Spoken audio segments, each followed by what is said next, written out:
Hello everyone, this is not the video that I had hoped to upload today. GoPro decided that they weren't going to fix the corrupt files, and so I lost a bunch of footage. And what that footage was, it was me making some carnivore meals, getting into the carnivore. So what I'm going to do is I'm going to kind of explain a little bit about the carnivore and my journey. I'm going to talk about my epic trip and the pitfalls that I encountered coming home. But before we get into it, I met so many amazing people on the trip, and I want to say thank you to those people, as well as the friends that I reconnected with, and the amazing time that I spent with my cousin in Ontario. Thank you so much for being part of this journey. Thank you so much for giving me memories that I'm never going to forget in my entire life. Like, thank you from the bottom of my heart for being a part of that epic journey. I left Mother's Day, and I didn't actually get back to Grand Prairie until the first week of November. So I was gone for 6 months at least. So that's some time to be away, and the things I learned about myself and the amazing people I met, the amazing things I saw, the amazing places I went. I can't put into words how that made me feel. But when I got back to Grand Prairie, I kind of crashed and burned. I got into a funk. I'm not going to say it was a depression, because I have nothing to be depressed about. I love my life. I love how I live. I love what I'm doing. I love my kids. I love my grandkids. But I got into a funk. So the adrenaline rushes that I was getting, the adrenaline highs, it was just, I got home and it was just done. It was November, going into Christmas, we had birthdays, and I fell off the carnivore wagon, and I fell off hard. I mean, there was a day where I ate a tray of fudge. I was eating butter tarts and all kinds of crap. Then I was trying to, I don't know what I was trying, and I got into candy. I don't know how many bags of candy I ate. And I can't explain why I did it. I mean, it didn't make me feel any better. It made me feel worse. I just got into a funk, and the easiest way for me was to eat. And I mean, that's an old trait that I've carried for a while. It hasn't happened in a long time, but yeah, I let it get out of control. I'm back on track. New hair, thinking that's going to give me a boost. I actually spent, I'm going to say a month in my room downstairs, and it was just, I'm not meant to be in the house anymore. I don't do well. Let's just put it that way. I've embraced the nomad life, and that's how I want to live the rest of my life. Just on the go, seeing other places, not being tied down to one place. But yeah, it really did a number on me. That video that was up 2 weeks ago, that was my reset. I decided that enough's enough. This is getting out of control. I didn't want to do anything. I didn't want to go anywhere. Like, it was just enough. So I decided to take those 4 or 5 days to myself, just me and Kane on the road, and away from the temptations, the candy. I have a convenience store just right there, and it was just too easy for me. And so once I'm eating carnivore for a solid week, I'm good. The sugar cravings are gone. I'm not wanting to just munch all the time. I'm back to eating 1 or 2 meals a day. And so that was my reset. And then watching that footage, I was shocked. I mean, I knew I'd put weight on. I didn't realize how much weight I'd put on. I probably put on 20 pounds over the course of November and December. And I wanted to feel better. I want to feel healthy. Carnivore for me is not about losing weight. I don't want to be skinny. I don't want to be thin. I want to be healthy. Dave's passing really kicked stuff into gear for me, because I want to be around for my grandkids. I want to be around for my kids. I want to be healthy and be around and be able to do things for as long as I can. So that is why I'm, back on track, because it was difficult for me when I got home. I was just missing that rush. But how my carnivore journey started was back in 2019, I had fallen at work and I injured my ankle. And then I went through bouts and bouts of physio, and if anybody's dealt with WCB, you know what a trial that is. I was actually in Edmonton in physiotherapy when COVID hit, and WCB said, nope, you're healed, away you go.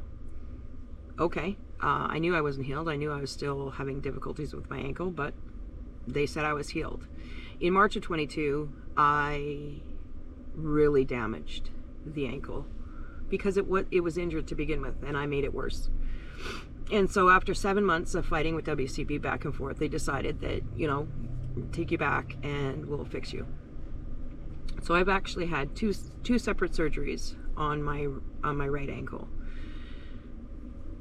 The first surgery I had to fix the injury from 2022 was difficult to recover from. It took a long time, and I knew that I was going into a second surgery, and I didn't want my recovery time to be the same.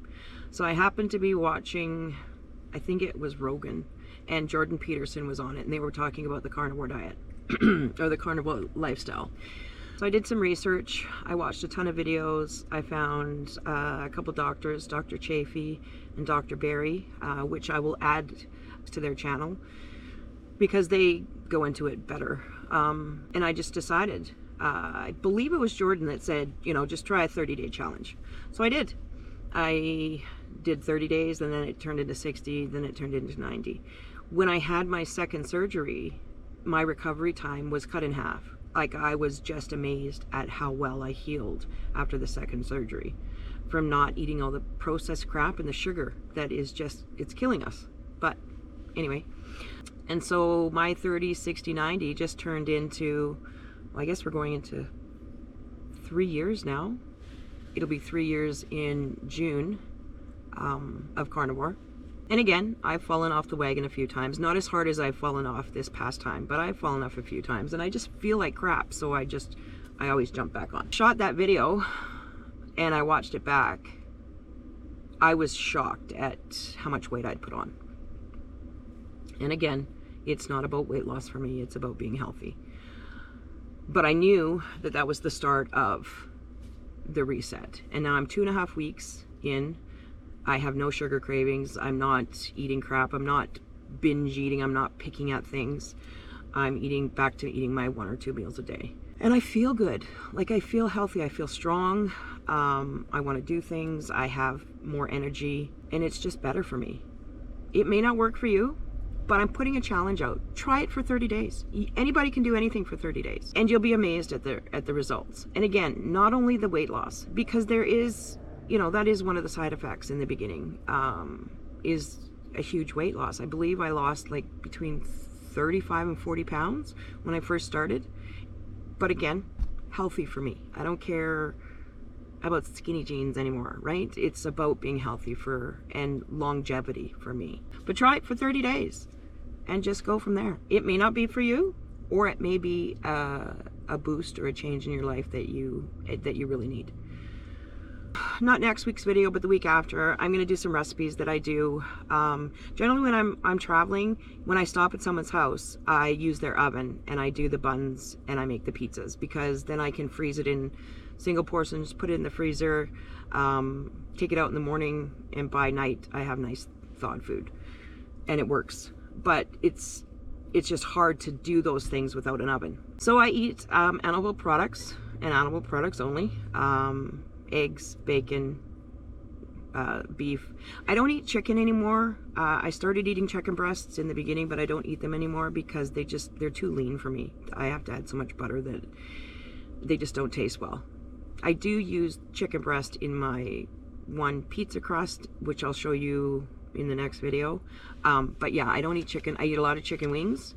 And again, having the air fryer in my arsenal makes me able to eat chicken wings and ribs on the road, which is nice. But fatty cuts of beef, lots of bacon, lots of eggs, hamburger, things like that. I try and stay away from cheeses, or I try to stay away from mainly dairy. I mean, I do have cream in my coffee, and if I use cheese, I'll use like a Parmesan that I grate, because it just doesn't affect my belly like everything else. I'm also going to show you the diesel setup that I have going on. We are parked in the driveway at Steph and Tanner's because, again, I have something else on the go, which I'm not going to tell you about. You got to stick around for it.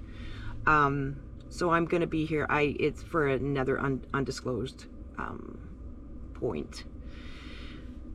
We did have a minus 40 for a little bit. We had minus 20s for a couple weeks. We're going into a couple of warm weeks, which is going to really suck because it's going to melt all the snow, which is going to be horrible. But anyway, so I'm not going to be using the diesel heater as much. When I first got back, I had just a little desk, under the desk heater, which wouldn't have been sufficient in minus 40 or even minus 20.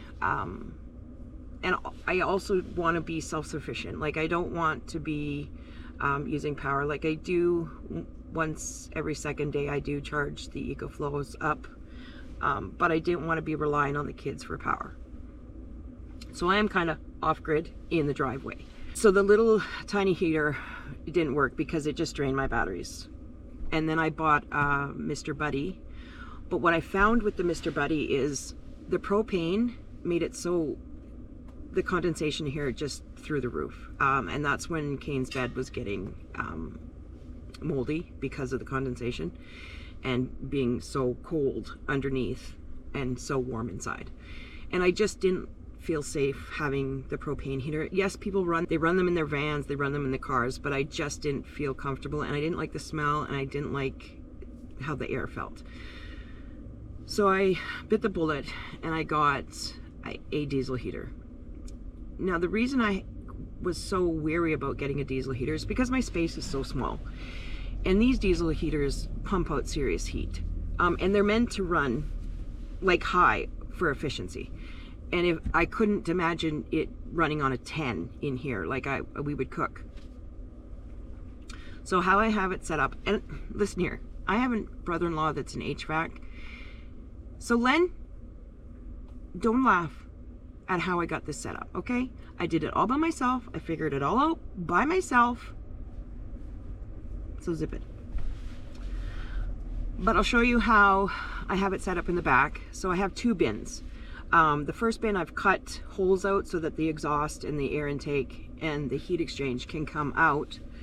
And then I have another bin that when I'm ready to go on the road, and we did use when we were gone for those 4 days, that I just disconnect all the hoses, put everything in the bin, and then put it in another bin, put the lid on, and strap it down, and it works perfectly.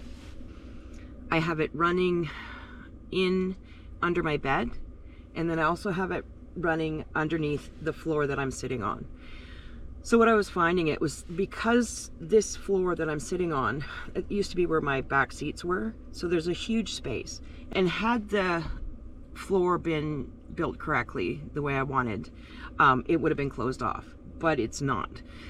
And so by having this hose run, I've noticed that this floor is not as cold, and it helps distribute heat underneath Kane's bed as well. So it's definitely toasty in here now, and so much better. No condensation, no smell, heats up in an instant. I can turn it off from my phone, I can turn it on from my phone. And I'm quite happy with how I have it set up. But when I show you in the back, how I have it set up, when I first got it, I had it on the ground, just in the driveway. And then I went on my 4-day getaway. I actually put the basket back on Tink, and I have it sitting in the basket now. So right now, if I wanted to, I could just disc 3 hoses, unplug it, close the lid, put it in the bin, and I'm gone. It'd take 10 minutes max. But let me tell you, at minus 40, climbing into a warm bed is absolutely amazing. And I really find now that it's so much nicer in here now. Okay, so let me show you how I've got it connected at the back.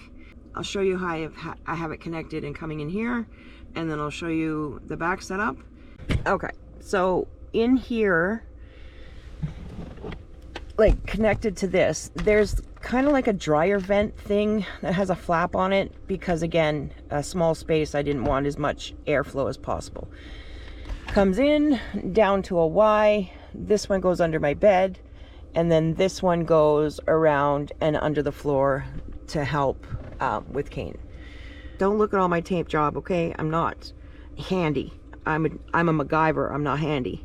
Okay, so you see here, let me just put this up.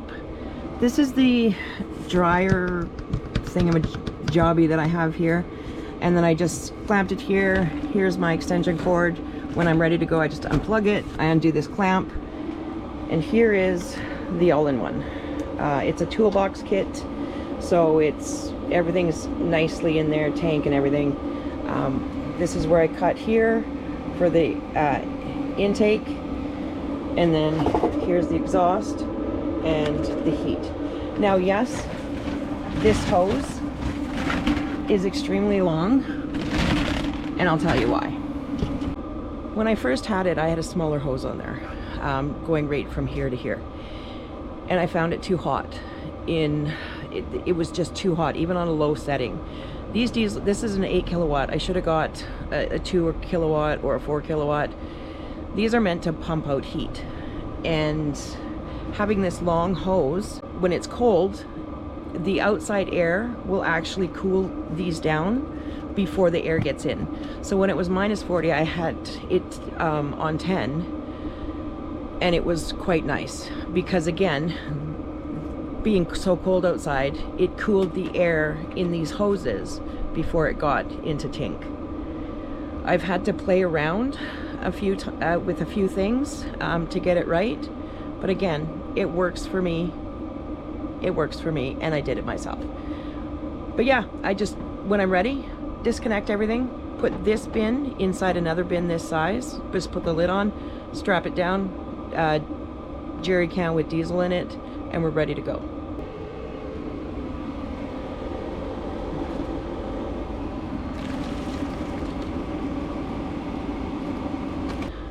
I keep this side open just so I can see the tank, so that I can check my levels. But I fill it up. It's a 6-liter tank in here, and I fill it up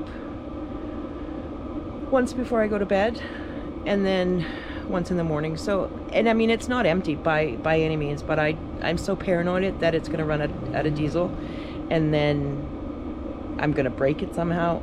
I know it's crazy, but yeah, I keep that side open so that I can see the fuel level. So when I get up in the morning, I make a coffee and I fill up the diesel, and then before I go to bed, I check it again, generally fill it. Usually it's half, and I fill it all the way to the end. So I really don't know how long one tank lasts because I've never given it the opportunity to get down enough that it runs out or it's close to running out. But yeah, there's the diesel setup. Works like a hot damn.